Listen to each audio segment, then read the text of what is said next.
नमस्कार दोस्तों, मैं नीतीश कुमार एजुकेशन ट्रिप में आप लोगों का एक बार फिर से स्वागत करता हूं। दोस्तों, कल हमने बात किया था हिमालय नदी के बारे में, यानी कि वह नदियां जिनका संबंध सामान्यतः हिमालय से है, जिनमें हमने आपको कुछ विशेष बातें बता दिया था, जैसे कि तिब्बत के मानसरोवर झील के पास से चोमायंगरू ग्लेशियर से एक नदी निकलती है जिसका नाम है सैंको नदी हमारे भारत में ट्रैप घाटी से होकर के हमारे भारत में प्रवेश करती है। प्रवेश स्थल पर जिसका नाम दिहांग होता है, असम में इसका नाम ब्रह्मपुत्र हो जाता है, जो विश्व के सबसे बड़े नदी द्वीप माजुली का निर्माण करती है। इसके पश्चात वह चली जाती है आपके बांग्लादेश में, जहां पर उसका नाम जमुना हो जाता है, और जमुना जब पद्मा के साथ मिलती है तो उसका नाम मेघना हो जाता है। दूसरी बात हमने बताई थी कि जो आपका गोमुख हिमानी है, गोमुख हिमानी से आपकी भागीरथी नदी निकलती है, जिस पर टिहरी बांध है, और हिंदुओं का पवित्र तीर्थ स्थल बद्रीनाथ धाम अलकनंदा नदी के किनारे पर स्थित है, और भागीरथी और अलकनंदा देवप्रयाग में आपस में मिलते हैं, जिसके आगे का भाग गंगा कहलाता है। गंगा जो है वह भारत की सबसे लंबी नदी है, और यह हर की पौड़ी से मैदानी भाग में प्रवेश करती है। जब ये भाग आगे की ओर विस्तृत होता है, तब इसके बाद गंगा की कुछ प्रमुख सहायक नदियां आ जाती हैं, जिनका नाम नारायणी, पिंडार, मंदाकिनी, शारदा, रामगंगा, गोमती, घाघरा, गंडक, कोशी, यमुना, सोन, टोंस, दामोदर आज जो होती हैं वो नदियां क्या होती हैं, गंगा की सहायक होती हैं। जिनमें जो आपकी घाघरा नदी है, इसको कर्नाली नदी या फिर सरयू नदी के भी नाम से जाना जाता है। यमुना नदी जो है वह बंदर पुच्छ से निकलती है, इसी के किनारे आगरा, दिल्ली आदि जो मथुरा ऐसे शहर जो है वो आपकी यमुना नदी के किनारे पर स्थित है। गोमती नदी जो है वो पीलीभीत के फलहर झील से निकलती है, और इसी किनारे लखनऊ, सुल्तानपुर, जौनपुर आदि शहर जो है वो स्थित हैं। इसके पश्चात चोमायंगरू से ही एक और नदी निकलती है, जिसे हम लोग सिंधु नदी कहते हैं, और इस सिंधु की सहायक नदियां जो हैं वह कौन कौन सी हो जाती हैं, तो चिनाब, झेलम, रावी, ब्यास, सतलज। रावी नदी पर रावी परियोजना है, ब्यास नदी पर ब्यास परियोजना है, सतलज नदी पर भाखड़ा नांगल बांध है, और भाखड़ा नांगल बांध के पीछे स्थित जलाशय को हम लोग गोविंद सागर के नाम से जानते हैं। शेषनाग झील से निकलती है आपकी झेलम नदी, जो बूलर झील से निकलते हुए आपके सोन में मिल जाती है, और चिनाब नदी पर जो है वो दुलहस्ती परियोजना स्थित है। झेलम नदी पर सलाल और तुलबुल परियोजना स्थित है। सिंधु नदी जो है वो दमचौल से पाकिस्तान में प्रवेश करती है, और 19 सितंबर सन 1960 का सिंध जल समझौता सबसे ज्यादा प्रसिद्ध है, जिसमें यह बात का फैसला लिया गया कि जो पूर्व की 3 नदियां हैं, यानी कि ब्यास, रावी और सतलज, उसका 80% जल भारत इस्तेमाल करेगा और 20% जल पाकिस्तान इस्तेमाल करेगा, और 3 पश्चिमी नदियां यानी कि सिंध, चिनाब और झेलम, इनका 80% जल पाकिस्तान तथा 20% जल भारत इस्तेमाल करेगा। ठीक है। इसके पश्चात अब हम लोग बात करते हैं हिमालय नदी आपकी यहाँ पर कंप्लीट है, और हम लोग अब बात करेंगे जिसके बारे में, वह होगी आपकी प्रायद्वीपीय नदी। ठीक है, यानी कि वह नदी जो हमारे प्रायद्वीप से संबंधित है, यानी कि हिमालय के क्षेत्र से नहीं बल्कि अन्य आपके स्थलीय क्षेत्र से जो नदियां संबंधित हैं उनको हम लोग प्रायद्वीपीय नदी के नाम से जानते हैं। तो यहां से जो आपकी बाकी की जो नदियां हैं इनको हम मिटा देते हैं, ताकि हमारे पास जगह हो जाए और आपके पास समझने के लिए स्पष्ट स्थान हो जाए। ठीक है, चलिए इतना ही मिटा देते हैं, इधर से हम लोगों का काम चल जाएगा।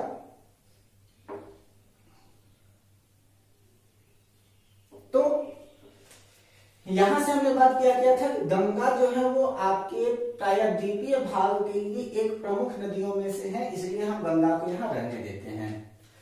इसके बाद हम लोग आगे की ओर जब बढ़ते हैं तो हमारी कुछ नदियां आती हैं, जिनमें से आपका होता क्या है कि हमारे भारत के मध्य से एक रेखा गुजरती है, जिसे हम लोग कर्क रेखा के नाम से जानते हैं। ठीक है। अब यहाँ पर जो कर्क रेखा है यह हमारे भारत को दो भागों में बांटने का काम कर देती है, यानी कि भारत को दो भागों में बांट देती है, उत्तर भारत और दक्षिण भारत। अब यहाँ पर जो आपकी नदी है, तो यहाँ पर आपके मध्य प्रदेश से होते हुए एक नदी निकलती है जिसे हम लोग कहते हैं चंबल नदी, ठीक है। और यह चंबल नदी जो है वह मध्य प्रदेश के जानपाव पहाड़ी से निकलती है। जानपाव पहाड़ी से जो नदी निकलती है उसको हम लोग क्या कहते हैं, चंबल नदी के नाम से जानते हैं। इसके ऊपर 3 प्रकार के बांध स्थित हैं जिनको हम लोग कहते हैं राणा प्रताप सागर,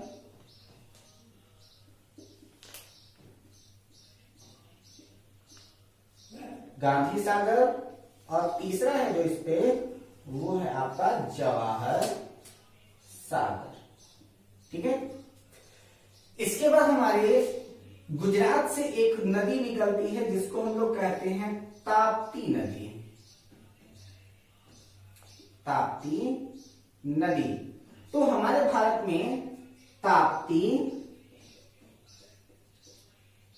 एवं नर्मदा, ये दोनों जो है वो रिफ्ट घाटी से होकर के प्रवाहित होने वाली नदियां हैं। रिफ्ट घाटी से प्रवाहित होने वाली नदी है, ठीक है।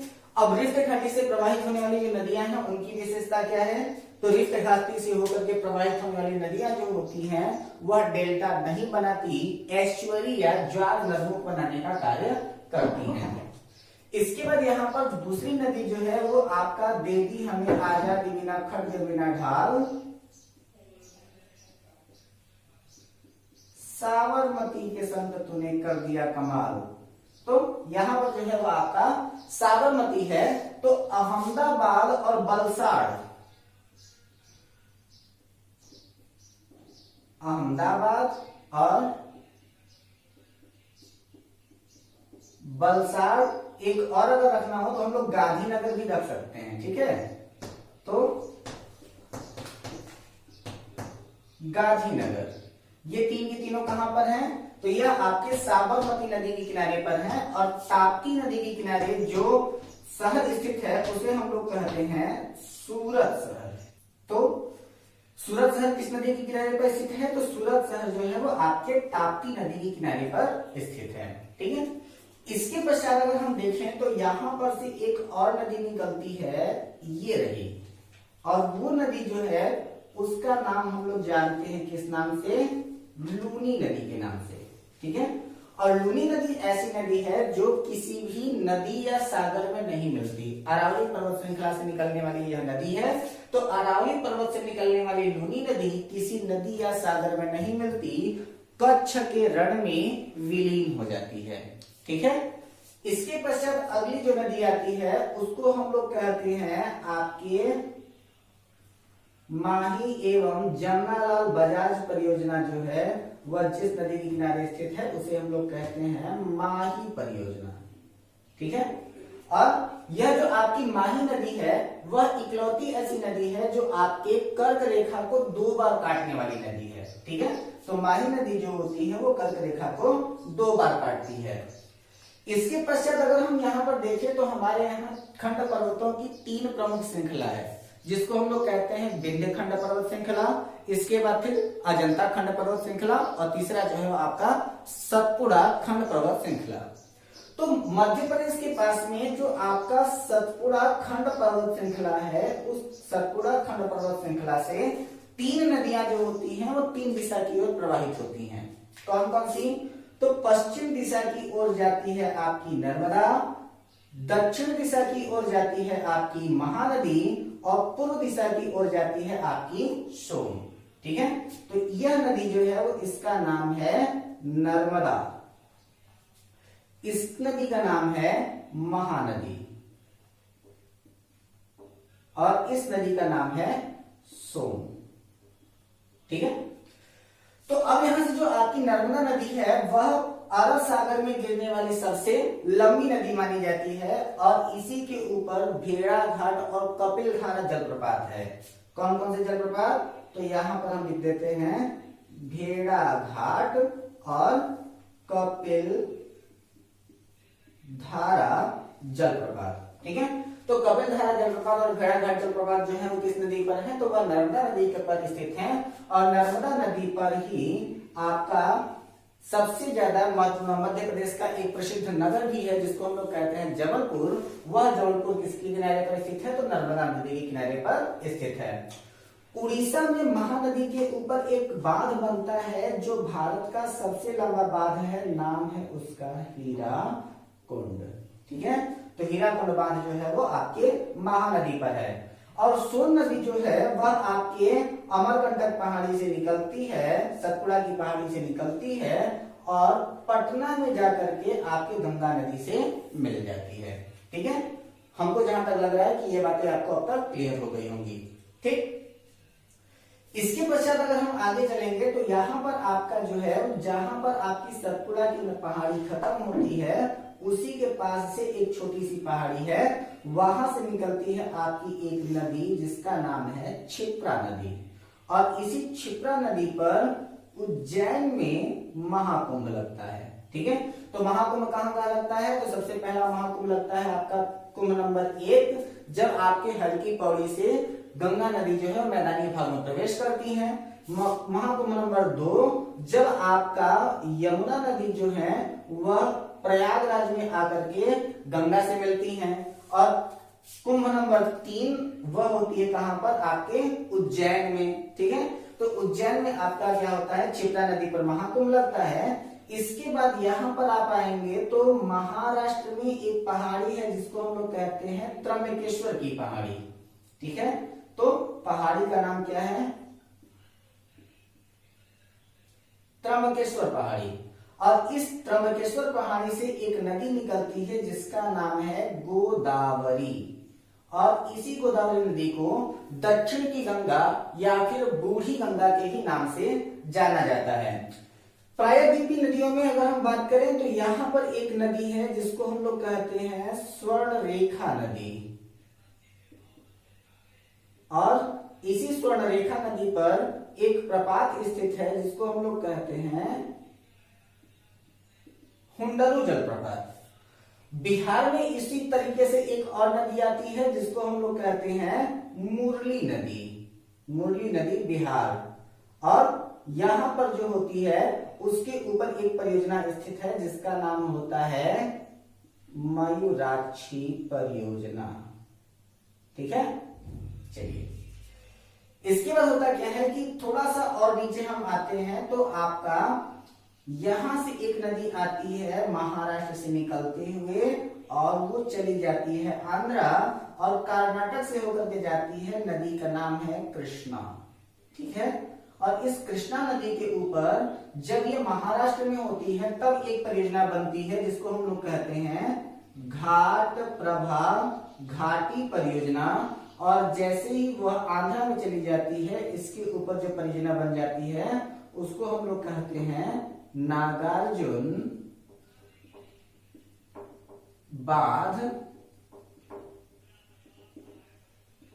परियोजना। ठीक है, तो नागार्जुन बांध परियोजना किस नदी पर है? तो आपके कृष्णा नदी पर है। यहां पर आपका जो राज्य है उसको हम लोग कहते हैं गोवा। और गोवा की राजधानी जो आपकी पणजी है वह जिस नदी के किनारे पर स्थित है उसको हम लोग कहते हैं मांडवी नदी। ठीक है, तो गोवा का पणजी शहर जो है वो जिस नदी के किनारे पर स्थित है उसको हम लोग क्या कहते हैं? मांडवी नदी के नाम से स्थित है। इसके बाद जब आप कर्नाटक में आते हैं तो कर्नाटक में एक नदी है, यहाँ पर आपकी क्या थी? शरावती थी। और यहाँ पर ये साबरमती थी, यहाँ पर जो होगी वह आपकी शरावती हो जाएगी। और इसी शरावती नदी पर भारत का सबसे ऊंचा जलप्रपात है जिसको हम लोग कहते हैं जोग या फिर गरशोपा या फिर इसी को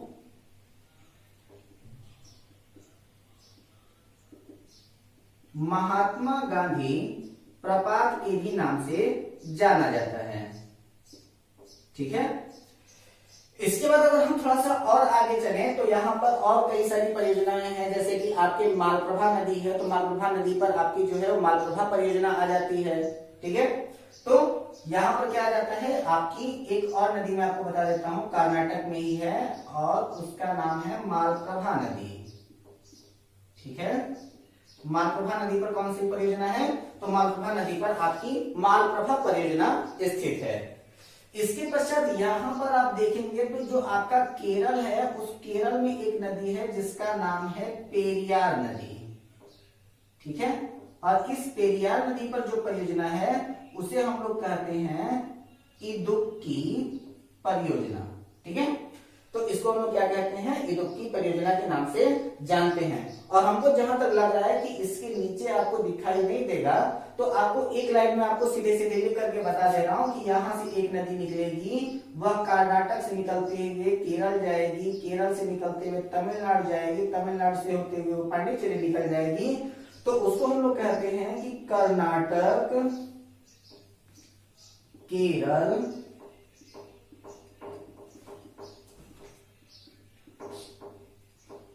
तमिलनाडु और